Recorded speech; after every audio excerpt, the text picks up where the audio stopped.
Michel de Montaigne. Essai. Livre 1er. Chapitre 48. Sur les chevaux.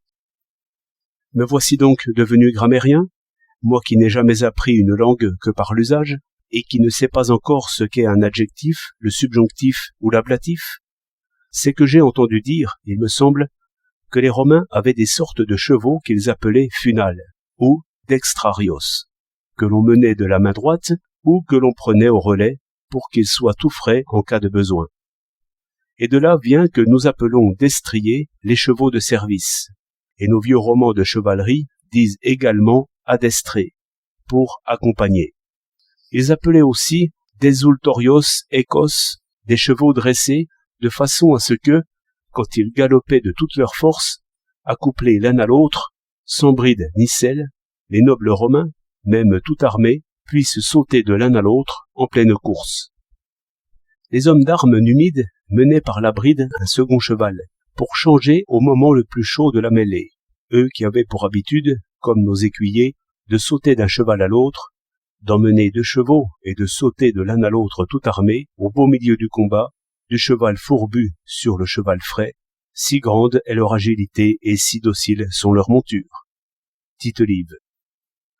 Il y a des chevaux dressés à secourir leur maître, à se précipiter sur celui qui leur présente une épée nue, à se jeter à coups de pied et de dents sur ceux qui les attaquent et les affrontent. Mais il leur arrive plus souvent de nuire aux amis qu'aux ennemis. Ajoutez à cela que vous ne les ferez pas lâcher leur adversaire une fois qu'ils sont aux prises avec lui, et que vous demeurez à la merci du combat. Il en coûta beaucoup à Artibi, général de l'armée perse, combattant contre Onésile, roi de Salamine, homme contre homme, d'être monté sur un cheval formé à cette école, car cela causa sa mort. L'écuyer d'Onésile l'atteignit d'un coup de son cimeterre, entre les 2 épaules, alors que son cheval s'était cabré contre son maître. Les Italiens racontent qu'en la bataille de Forno, le cheval du roi de France Charles VIII se libéra par ses ruades et ses coups de pied des ennemis qui l'entouraient, et que sans cela, le roi eût été perdu. Si cela est vrai, ce fut vraiment un heureux hasard. Les Mamelouks se vantent d'être, parmi les hommes d'armes, ceux qui ont les chevaux les plus adroits du monde. Par nature et par habitude, ils sont capables de reconnaître et de distinguer l'ennemi sur lequel ils doivent se ruer en mordant et ruant, sur un ordre qu'on leur donne ou un signe qu'on leur fait. Et ils sont capables aussi de ramasser avec leur bouche les lances et les traits et à les présenter à leur maître sur son ordre. On dit de César, et aussi du grand Pompée, qu'entre autres remarquables qualités, ils étaient de très bons cavaliers. De César, on dit qu'en sa jeunesse, monté à cru et sans bride, il faisait prendre le galop à sa monture en gardant les mains derrière son dos. Comme la nature a voulu faire de César et d'Alexandre 2 génies dans l'art militaire, on dirait qu'elle s'est aussi efforcée de les armer de façon extraordinaire. Car tout le monde sait que Bucéphale, le cheval d'Alexandre, qui avait la tête d'un taureau, qui ne supportait d'être monté par personne d'autre que son maître, et qui ne pouvait être dressé que par lui, fut honoré après sa mort et qu'une ville fut fondée en son nom. César, lui, en avait un qui avait les pieds de devant, comme ceux d'un homme avec les sabots coupés en forme de doigts, qui ne pouvait être monté ni dressé que par lui-même, et il dédia à Vénus la statue qu'il fit faire de l'animal après sa mort. Quand je suis à cheval, je n'en descends pas volontiers, car c'est la position dans laquelle je me trouve le mieux, que je sois en bonne santé ou malade. Platon la recommande pour la santé. Pline dit aussi qu'elle est salutaire pour l'estomac et les articulations. Poursuivons donc sur ce sujet, puisque nous y sommes. On lit dans Xénophon qu'une loi de Cyrus défendait de voyager à pied à celui qui possédait un cheval. Trogus et Justinus disent que les Parthes avaient l'habitude de faire à cheval non seulement la guerre, mais aussi toutes leurs affaires publiques et privées, commercer, parlementer, discuter, se promener, et que la plus notable différence chez eux entre les hommes libres et les esclaves était que les premiers allaient à cheval, les autres à pied, et cette institution est née à l'époque du roi Cyrus. Il y a dans l'histoire romaine plusieurs exemples, et Suétone le remarque particulièrement chez César, de chefs armés qui commandaient à leurs cavaliers de mettre pied à terre quand ils se trouvaient en difficulté, pour enlever aux soldats tout espoir de fuite, et pour l'avantage qu'ils attendaient de cette sorte de combat, dans lequel certainement les Romains excellent. dit Tite-Live. Toujours est-il que la première précaution qu'il prenait pour contenir la rébellion des peuples récemment soumis, c'était de leur enlever armes et chevaux. C'est pour cela que nous trouvons si souvent chez César cette formule « Il ordonne qu'on livre les armes, qu'on amène les chevaux, qu'on fournisse des otages ». Le Grand Turc ne permet aujourd'hui ni à un chrétien ni à un juif, parmi ceux qui sont dans son pouvoir, d'avoir un cheval à eux.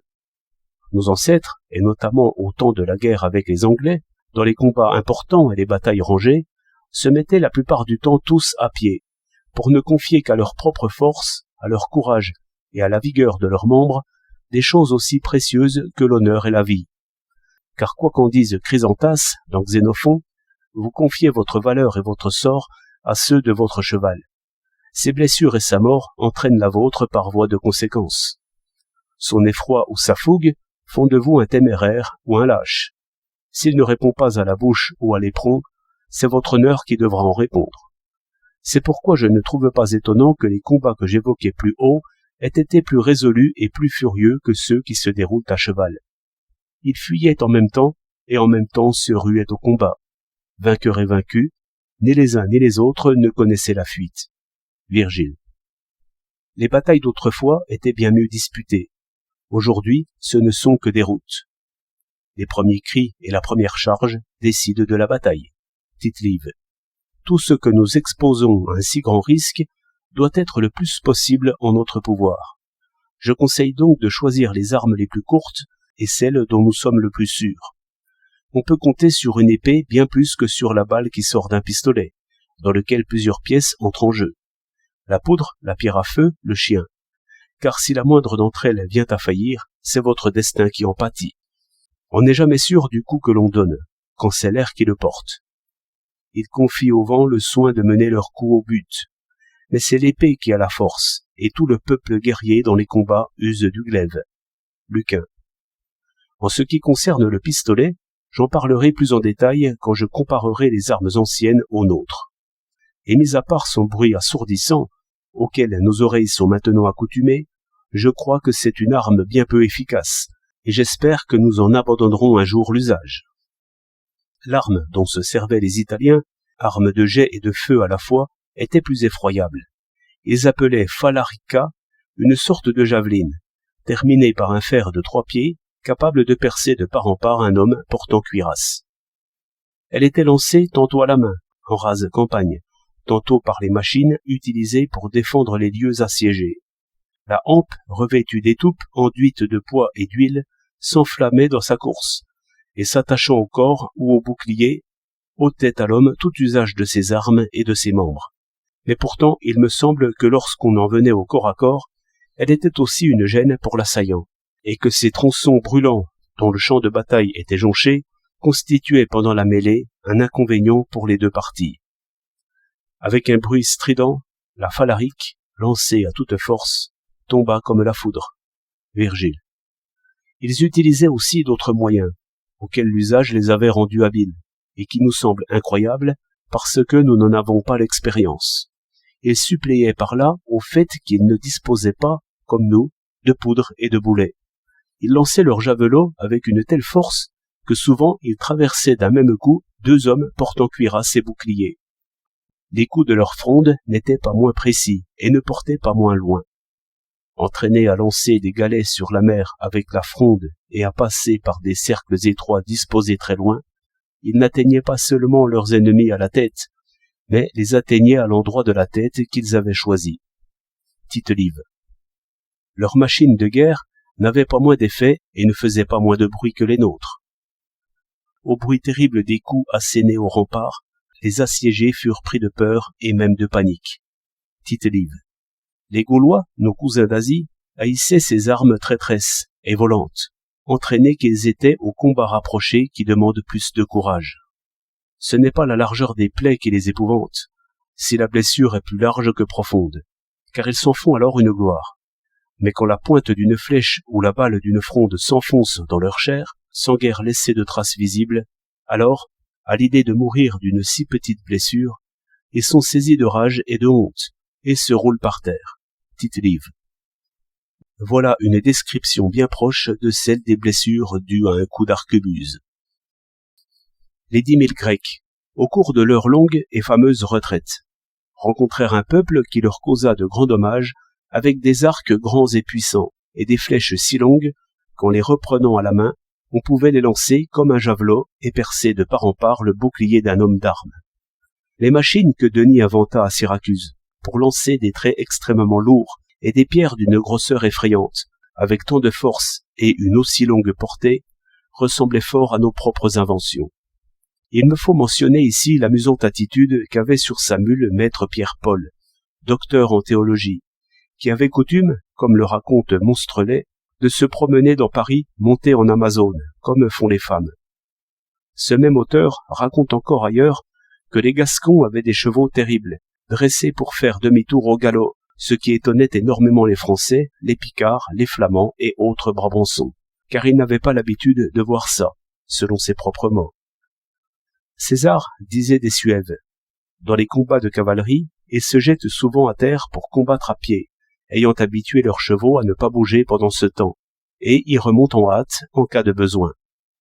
Selon leur coutume, il n'est rien de si lâche et de si laid que d'utiliser selle et couverture, et ils méprisent ceux qui le font.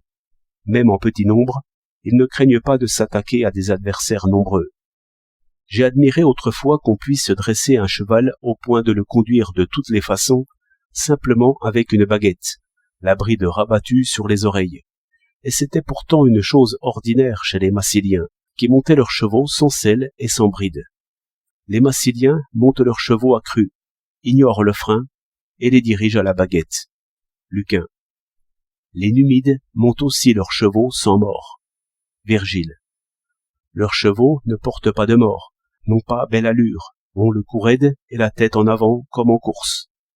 Tite-Live. Le roi Alphonse, celui qui institua en Espagne l'ordre des chevaliers de la bande ou de l'écharpe, leur imposa, entre autres règles, celle de ne monter ni mule ni mulet, sous peine d'un marque d'argent d'amende.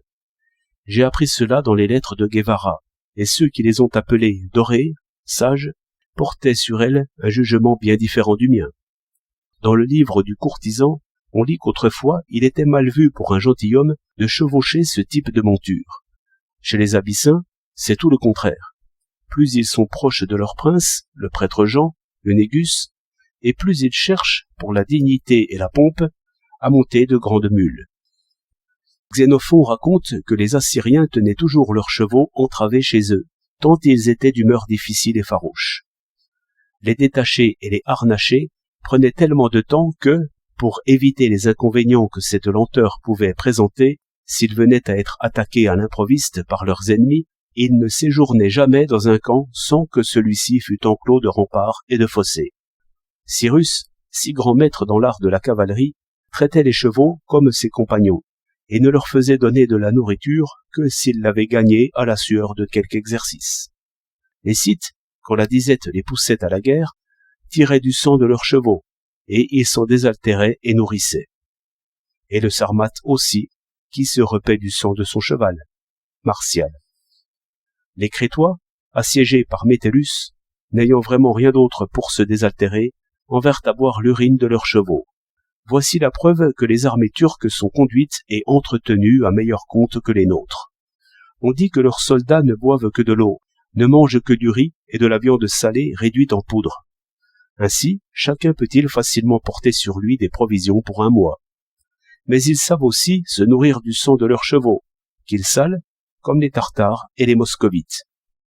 Quand les Espagnols arrivèrent dans les Indes occidentales, les peuples nouveaux qu'ils y rencontrèrent les prirent, tout comme leurs chevaux, pour des dieux ou des animaux au-dessus de leur nature, et plus nobles qu'eux.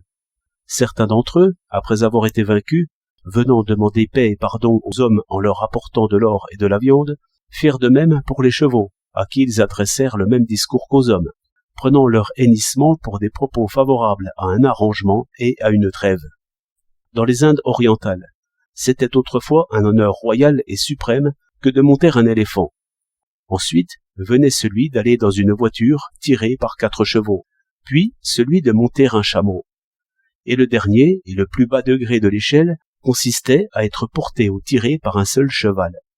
Un homme de notre temps raconte qu'il a vu dans ce pays-là des endroits où l'on monte des bœufs bâtés, avec des étriers et des brides, et dit qu'il a apprécié ce moyen de transport.